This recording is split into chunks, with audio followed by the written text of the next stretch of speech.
E eu quero convidar você, abra sua Bíblia comigo, Lucas capítulo 15, verso 19. Sim, então voltou para a casa do seu pai, e quando ele ainda estava longe, seu pai o viu, cheio de compaixão, correu para o filho, o abraçou e o beijou.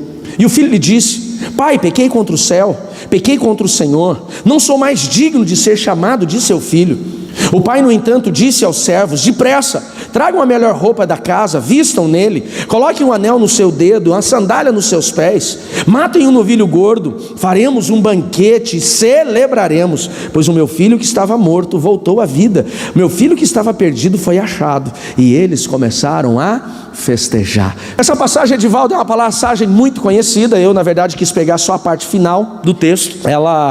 Aqui o texto todo vai falar do filho pródigo. Essa aqui é a parte da restauração do filho pródigo. É a parte, o desfecho da história deste jovem. E o filho pródigo faz parte de uma das 3 parábolas que Jesus conta neste capítulo, falando sobre os perdidos. Então nós vamos ver Jesus falando nesse capítulo, nesse trecho, sobre a dracma perdida. Ele também vai falar sobre a ovelha perdida, e ele fala sobre o filho pródigo, o filho perdido. E é claro que o propósito daquilo que Jesus estava ministrando era falar sobre salvação, falar sobre o que está perdido vai ser encontrado. E ele, usando essas parábolas que não são histórias verdadeiras, não são histórias com H, mas são histórias com E. Ou seja, a parábola tinha o objetivo de ativar a fé daquele povo, É como se ele usasse no que se fala hoje muito aí no ambiente de vendas, no ambiente da neurociência, um storytelling, Era provocar, dentro de uma metáfora, dentro de uma analogia ali, o coração daquele povo a conhecer a verdade. Por mais que não fosse uma história verídica, fosse apenas uma parábola, essa parábola com certeza, Luana, está baseada em uma história verdadeira de muitas pessoas, tanto no tempo de Jesus quanto nos nossos tempos, pessoas que em algum momento elas se perderam. Resumindo a história do filho pródigo, para aquele que não conhece, acho muito difícil alguém não conhecer, mas eu acho importante nós aplicarmos rapidamente o contexto, Moacir. O filho pródigo, a Bíblia diz que é o filho caçula de um homem muito rico, de um fazendeiro, que em algum momento, Erickson, da sua vida, ele chama seu pai e diz assim: me dá a parte da minha herança que me cabe, eu quero o que é meu. Mesmo o pai não tendo morrido, ele desonra o pai, forçando a receber, Juliana, aquela herança. E a Bíblia diz que depois de alguns dias dele receber a herança, ele decide se afastar do pai, do irmão, da família, pegando todo aquele dinheiro que representava a herança. E a Bíblia diz que ele vai para um lugar bem longe, porque ele queria mesmo tocar o horror, ele queria mesmo viver uma vida louca. E nesse tempo que ele se afasta, a Bíblia diz que ele torra todo aquele dinheiro. Mas ele não torra em investimentos, ou talvez, Cláudio, em investimentos errados. Ele não compra propriedades, mas a Bíblia diz que ele torra toda a herança que o pai deixou para ele, que o pai entregou para ele. Ele torra em prostituição, em bebedeiras. Nós vemos isso quando ele volta para casa. O pai mata esse novilho, o irmão mais velho fica indignado, e o irmão mais velho diz assim: mas o senhor vai ainda fazer uma festa para esse que foi embora, levou tudo que era, tudo que o senhor deu a ele, e torrou com prostituição, com bebedeira. Ou seja, ele infelizmente coloca tudo a perder de uma forma dissoluta, como diz o texto, irresponsável e pecaminosa. Culminado a sua irresponsabilidade frente às finanças, a Bíblia diz que quando ele termina de torrar todo esse dinheiro, de gastar tudo que ele tinha, a Bíblia diz que na terra onde ele estava habitando veio fome. E aquela fome foi tão severa que o emprego começou a ficar escasso.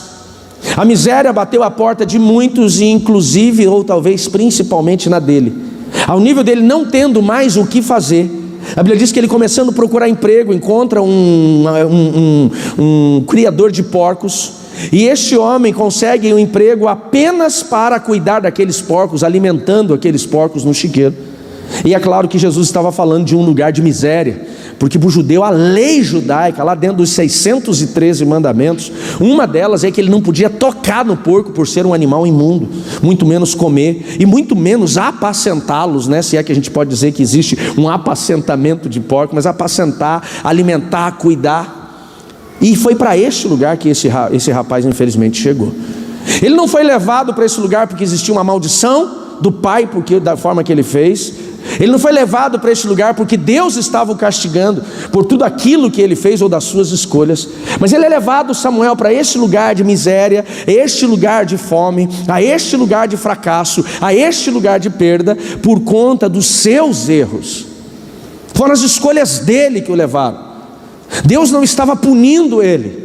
Nós precisamos sair desse lugar, dessa ideia que Deus pune alguém. Deus não pune ninguém. O que Deus vai fazer é corrigir, e quando Deus corrige, Ele corrige porque ama. Você pode dizer um amém sobre isso? Um pai que não corrige um filho quando o filho está cometendo erros, ele infelizmente, achando talvez até que está amando, ele está revelando uma falta de amor irresponsável, porque o princípio ativo do amor de Deus é a correção. Então existem situações que eu e vocês estamos enfrentando, Rafael, que às vezes são dolorosas, são desconfortáveis, são de perdas. Às vezes nós enfrentamos alguns fracassos na nossa vida, que podem ser um processo de correção de Deus, mas eu posso dizer que na grande maioria das vezes, as perdas e os fracassos, os lugares desconfortáveis que nós estamos chegando, fala de consequências dos erros que nós cometemos, das escolhas que nós fizemos. A Bíblia diz que quando esse jovem chega neste lugar, entendendo toda a perda, desconfortável por tudo que está acontecendo, no verso 17 diz que em algum momento a ficha dele caiu. O texto diz assim: caiu em si, e ele falou: o que eu fiz da minha vida? Estava tudo perdido. E então aquele jovem fracassado, envergonhado, vivendo a humilhação, ele decide: eu quero viver restauração. E é exatamente o tema da mensagem de hoje, é exatamente o assunto que hoje nós vamos tratar: o processo da restauração.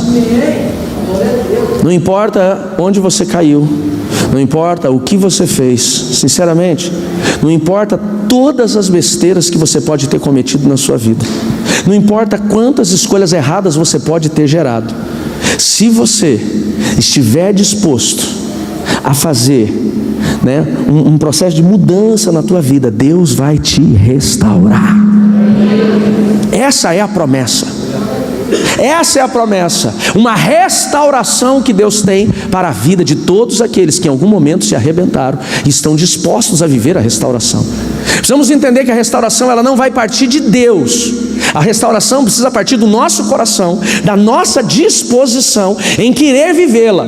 É quando nós, como aquele jovem, caímos em si, é quando a nossa ficha cai, a gente fala assim: não quero mais isso. Então nós tomamos uma posição e falamos: não, eu quero viver algo novo, eu quero sair deste lugar. E então, quando estamos nessa disposição ou neste lugar de arrependimento, então ali podemos ser visitados por este favor de Deus chamado restauração. Talvez tem pessoas aqui que precisam ser visitados pela restauração no seu casamento. Talvez o casamento está um caos. Talvez outros precisam ser visitados por essa restauração no seu relacionamento familiar. Talvez os filhos já se perderam, talvez já não existe mais conexão. Talvez tem pessoas aqui que precisam viver uma restauração no seu ministério, no seu relacionamento com Deus. Já foram usados por Deus, Vanessa, já ouviram a voz de Deus, já foram instrumentos de Deus, mas em algum momento eles se perderam e perderam a voz do Senhor. E talvez alguns até dizem: parece que Deus ficou mudo comigo. Ei, Deus não está afônico. O problema não está na ausência da voz de Deus para você, o problema está no seu ouvido para ouvi-lo. Talvez tem pessoas que estão dizendo: então eu preciso de uma restauração, pastor, profissional. Você não sabe, eu estou ladeira abaixo, o negócio degringolou de vez. Talvez tem gente falando: não, eu preciso de uma restauração financeira. Você não tem ideia aonde eu cheguei. Deixa eu te dar uma notícia boa. Esta noite Deus preparou para dizer para você: se você quiser, Ele vai restaurar. Pode aplaudir a Jesus.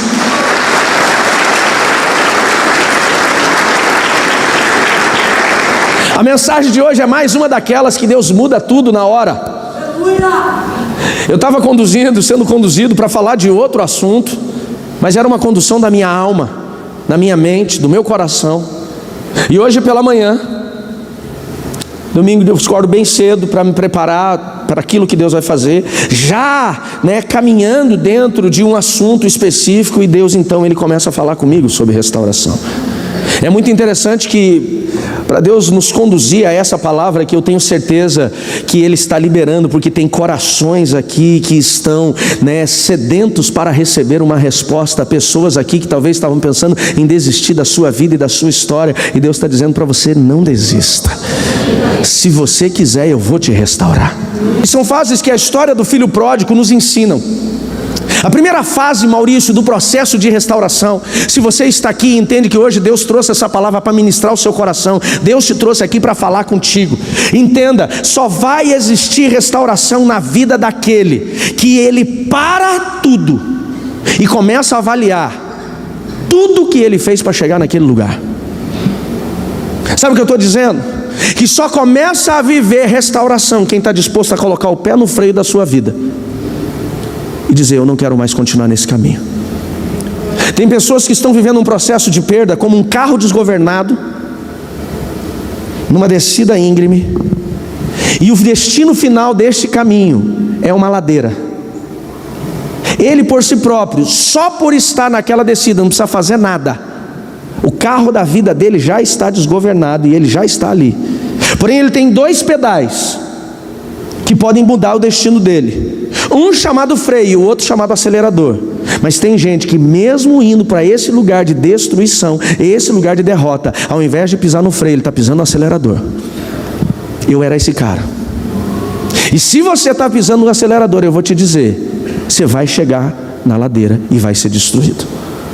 Pisa no freio, para tudo e começa a avaliar o que eu fiz. O texto bíblico nos mostra que foi exatamente assim que esse jovem respondeu. No verso 17 do texto que nós lemos diz assim: quando finalmente caiu em si, disse: até os empregados do meu pai têm comida de sobra e eu estou aqui morrendo de fome.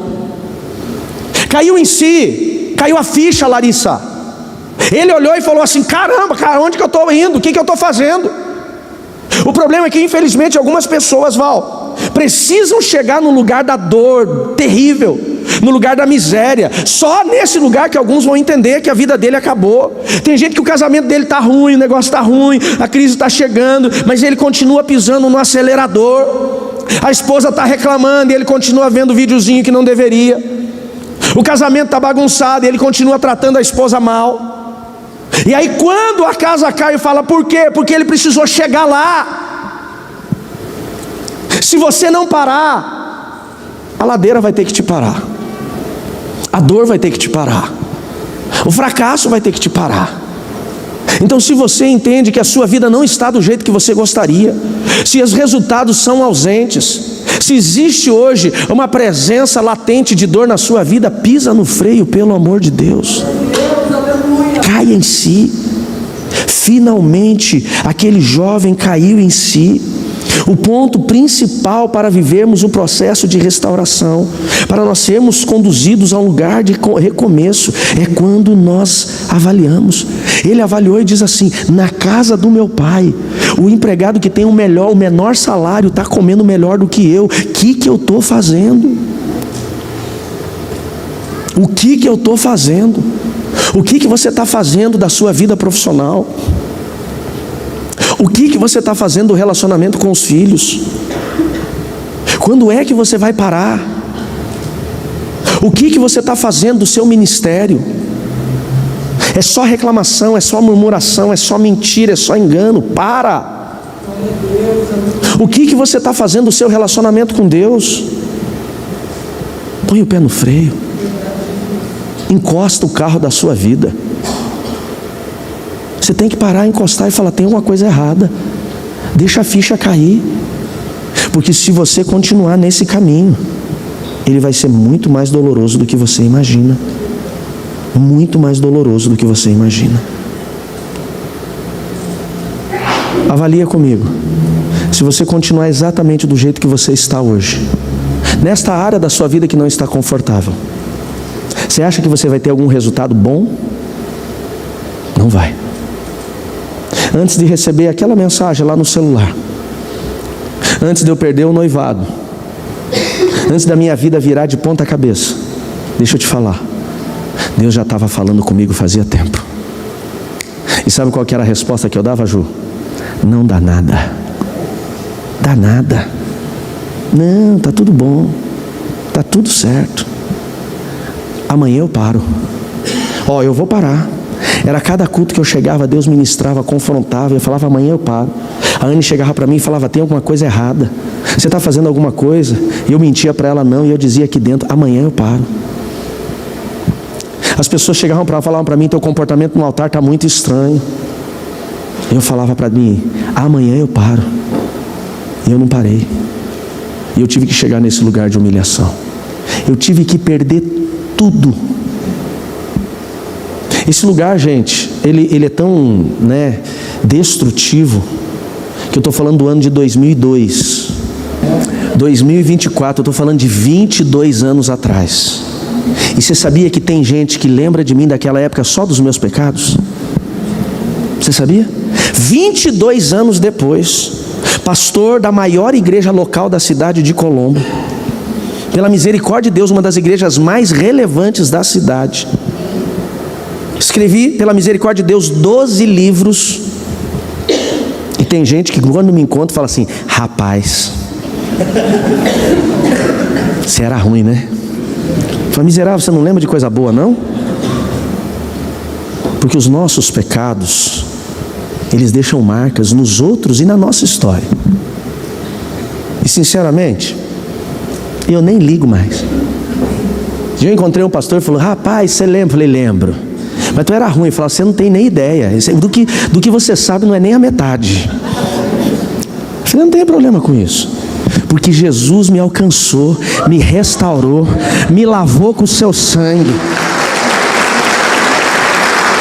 me transformou. Eu posso dizer que eu sou lavado, remido e centrifugado no sangue de Jesus.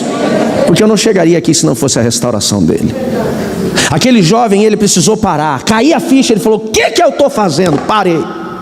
Eu não aguento mais isso. Ele avalia. Segunda lição que eu aprendo, segunda fase da história desse jovem, é que quando cai a ficha dele, é quando ele entende o seu erro. Na fase 2, vai comigo lá no verso 18. A Bíblia diz que quando cai a ficha dele, quando ele conhece, ele para, ele põe o pé no freio e ele avalia o seu erro. O verso 18 diz assim: então aquele jovem disse: vou retornar para a casa do meu pai e dizer: pequei contra o céu, pequei contra o Senhor. A segunda fase, depois de você pisar no freio, é você reconhecer: eu estou errado. E se tem uma coisa que nós temos dificuldade, é de reconhecer. Isso, meu irmão, acontece desde que mundo é mundo. Olha Adão, ele come do fruto que Deus falou para ele não comer. Quando Deus chega no Éden e fala assim: filho, o que você fez? Qual foi a resposta dele? Fala para mim, qual foi? Foi a mulher que o Senhor me deu. Ele coloca a culpa na mulher, ele coloca a culpa em Deus, mas não reconhece. Por conta do quê? Do seu orgulho. Deus olha para Eva e fala: e você? Ela fala: foi a serpente. Desde que mundo é mundo, as pessoas têm dificuldade de reconhecer seus erros. E a dificuldade de reconhecer os seus erros é o grande obstáculo para vivermos a restauração. Enquanto você não reconhece, não confessa, você não deixa. Enquanto não cai a tua ficha e dizer assim: não, eu errei. Sabe por que Deus me restaurou? Sabe por que Deus restaurou o meu relacionamento com a Anne? Sabe por que hoje Deus me permitiu a Anne estar aqui? E quando eu conto essas coisas, a gente fala assim: ai, tadinha da pastora Anne, ela fica ouvindo tudo isso de novo. E esses dias eu perguntei para ela, esses tempos, falei: amor, quando eu conto esses testemunhos, te fere? Ela falou: claro que não, porque eu estou sarada. Ela falou: Deus me curou. Se você testemunha do que aconteceu, quando você testemunha, isso revela que Deus te curou. Ela falou: eu não gostava daquele Márcio, eu não gosto de lembrar daquele Márcio, mas eu já não vejo mais aquele Márcio. Eu só consegui viver a restauração que eu tenho hoje no relacionamento. 3 filhos maravilhosos, uma família abençoada, uma igreja cheia de graça. A igreja mais linda do mundo está aqui. São vocês. Sabe por quê? Porque tudo que eu fiz, ela sabe. Contei tudo. Enquanto você não reconhece, coloca a luz na tua vida, a restauração está travada. Esse dia uma pessoa me procurou e falou assim: pastor, eu preciso que Deus restaure o meu casamento. Eu falei: começa falando a verdade. Ele falou: mas se eu falar a verdade vai dar ruim. Eu falei: vai dar ruim se você não contar a verdade. Porque tudo que está no escuro, quem habita na escuridão é o diabo e os seus demônios. Eu falei: traz luz. Fala. Não precisa ficar contando detalhes, mas confessa. Reconhecer é a primeira fase de um processo de arrependimento. Aquele jovem põe a mão na cabeça e fala assim: eu pequei contra os céus, eu pequei contra o meu pai, e não sou digno de ser chamado de filho. Mas por que nós temos dificuldade para reconhecer? Porque nós somos orgulhosos demais.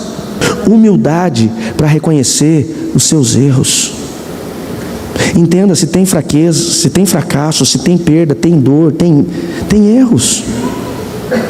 Uma coisa, quando você está com pastor, como que eu sei a diferença entre a correção de Deus, ou entre o tratamento de Deus melhor, e entre a consequência do meu erro? O tratamento de Deus, ele é rápido. A consequência do meu erro é demorada. Se o teu processo está sendo demorado, não é Deus te tratando. E para de colocar a culpa no capeta, que tem gente que o diabo fala: nem preciso fazer nada, ele faz tudo sozinho. Quem está entendendo, diga amém. Muitos não conseguem chegar no lugar de restauração porque são orgulhosos para reconhecer. Eles culpam o pai, culpam os filhos, culpam a crise, culpam o governo, culpam o marido, culpam a esposa, mas ele não reconhece. Para e fala: eu errei, eu preciso de misericórdia. E não é só parar e falar para Deus, é falar para aquele que está sendo muitas vezes levado para o precipício com você. Abra a tua Bíblia comigo em Salmo 32, verso 3. Eu sei que o contexto dessa passagem ele é um pouco diferente do que eu quero aplicar, mas ela aplica muito bem. Tudo aquilo que a gente não reconhece são coisas que nós estamos guardando para nós, são coisas que nós estamos escondendo em nós. Nós estamos escondendo. E esse é o lugar perigoso. Porque quando você esconde as coisas, quando você encobre seus erros, a Bíblia diz que você seca. Você seca financeiramente, você seca no casamento, você seca espiritualmente. Olha o que o salmista Davi diz. Esse contexto aqui do Salmo 32 é quando Davi estava, Carol, naquele processo do pecado com Betseba. Ele tinha já engravidado a mulher que era casada, matado o marido dela, e por conta disso ele consegue se guardar, se proteger da morte, porque ele tinha juízo de morte 2 vezes. Por conta do adultério, a lei judaica a lei dizia que todo aquele que fosse pego no adultério, ele e a outra pessoa, mulher ou homem, deveriam ser apedrejados. E também a morte, quem matou, era lei de morte para quem matou. Ele tinha um juízo da lei também, ele tinha um juízo que ele mesmo, quando Natan conta a história da cordeirinha, ele dá um juízo, um decreto real: se está no meu reino, vai morrer. Mas ele está ali escondendo. E nesse tempo de esconder, quando ele é confrontado por Natan, ele escreve esse salmo, e o verso 3 diz assim: Williamar, enquanto me calei, enquanto me recusei a confessar, dizem algumas versões, o meu pecado, o meu corpo definhou, e eu gemia o dia inteiro. Na minha versão diz assim: enquanto me calei, envelheceram os meus ossos, pelo bramido do dia todo, eu gemia o dia todo, porque de dia e de noite a tua mão pesava sobre mim. Minha força evaporou como água no calor do verão. Tudo aquilo que a gente guarda, a gente esconde, que a gente não reconhece, leva a gente para a dor, para a miséria. Tem gente, por causa daquilo que está escondendo, o corpo físico dele está gritando. Ela não é, pastora Vanessa? Pastora Vanessa, ela não é. Tem gente que esconde tanto pecado que o corpo definha, desenvolve doenças, isso chama-se doenças psicossomáticas. Não tem a ver só com trauma, não tem a ver só com alma, tem a ver com coisa que a gente esconde. É vida seca financeira, é vida seca espiritual, é ministério que não tem mais fruto, porque não reconhece. E às vezes não é reconhecer um pecado, às vezes é reconhecer um orgulho. Meu ministério não flui mais, eu não tenho mais frutos, eu não consigo mais me derramar diante de Deus, Deus não fala mais comigo. Já falei, não é Deus que está mudo não, Deus não está afônico, rouco no céu, é o teu ouvido que está fechado. Para e fala: eu reconheço. Eu sou orgulhoso, eu sou soberbo, eu sou mentiroso, eu sou imoral, eu sou. Traz luz para a tua vida. Quem está entendendo, diga amém. Vai lá em 2 Samuel capítulo 12, verso 3. Quando Davi, ele é confrontado, olha a diferença. Quando Saul foi confrontado, o que ele fez? Matou os sacerdotes de Nob. Agora Davi, ele é confrontado. E na verdade Saul não teve nenhum confronto, aqueles homens só apresentaram a verdade do que estava acontecendo. Agora Davi é confrontado por Natã. Ele poderia, pastor Odô, ter tirado a espada e cortado o pescoço de Natã. Quando Natã aponta o dedo para ele e fala assim: este homem é você. Porque você poderia ter todas as mulheres do reino, donzelas que você quisesse, mas você quis a mulher do Urias, que só tinha uma.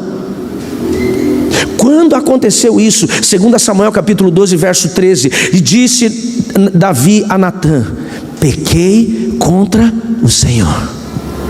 Eu, somente eu. Foi ninguém não, fui eu. Eu pequei. Isso é reconhecer.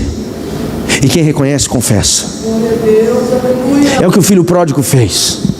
Lá no chiqueiro ele falou: eu pequei contra Deus, pequei contra o meu pai, eu vou voltar para casa. E lá na casa do pai ele já chega levantando as mãos, dizendo: eu pequei contra o Senhor, eu pequei contra Deus, me perdoa.